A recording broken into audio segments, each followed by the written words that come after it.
राहुल गांधी की भारत जोड़ो यात्रा का अयोध्या के बड़े संत स्वागत कर रहे हैं।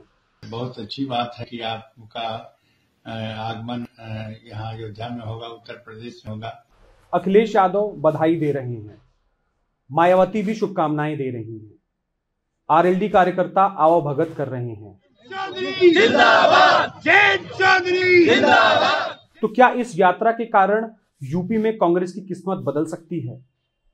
यूपी नामा में आज यात्रा को लेकर यूपी में हो रही चर्चाओं और इससे पैदा होने वाली कांग्रेस की संभावनाओं पर बात करेंगे।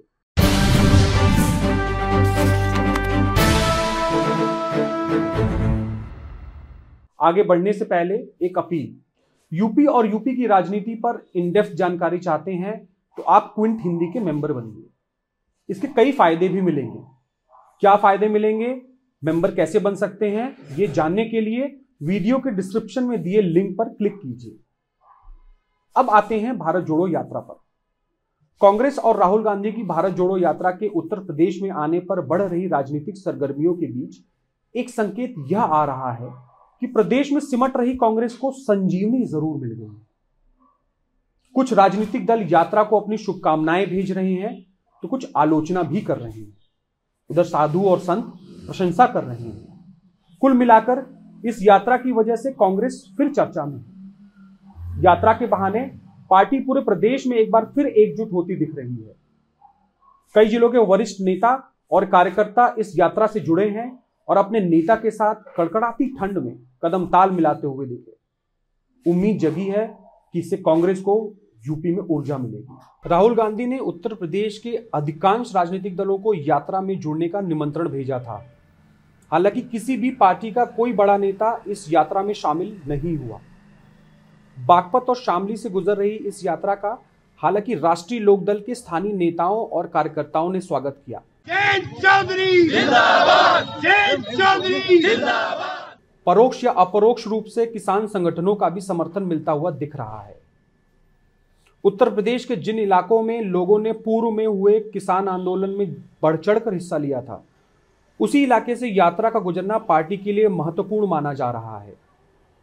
हालांकि राजनीतिक तौर पर शामली और बागपत राष्ट्रीय लोकदल का गढ़ माना जाता है। यहां पिछले कई सालों में बीजेपी ने भी अपनी पैठ बनाई है। ऐसे में कांग्रेस को यहां अपनी जगह बनाने के लिए बहुत संघर्ष करना होगा।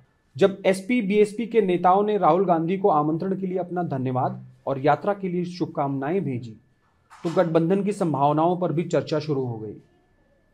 2017 के विधानसभा चुनाव में कांग्रेस ने समाजवादी पार्टी के साथ गठबंधन किया था। अपेक्षित नतीजे नहीं आने के बाद दोनों के राह अलग हो गए थे। हालांकि पार्टियों के वरिष्ठ नेताओं ने साफ किया है कि गठबंधन को लेकर कोई भी प्रस्ताव या निर्णय चुनाव से पहले ही लिया जाएगा। राहुल गांधी और भारत जोड़ो यात्रा को उत्तर प्रदेश और खासकर अयोध्या के साधु संतों से भी आशीर्वाद मिला। श्री राम जन्मभूमि मंदिर से जुड़े पुजारियों, साधु संतों और ट्रस्ट के पदाधिकारियों ने प्रशंसा करते हुए अपनी शुभकामनाएं दी। राजनीतिक रूप से यह बहुत ज्यादा महत्वपूर्ण तो नहीं माना जा सकता, लेकिन पार्टी के पक्ष में माहौल जरूर बना है। लगातार हार और राजनीतिक शिथिलता की आलोचना का शिकार हो रही कांग्रेस को इस यात्रा से कितना राजनीतिक लाभ होता है, इसका आकलन तो आने वाले चुनाव में ही हो पाएगा।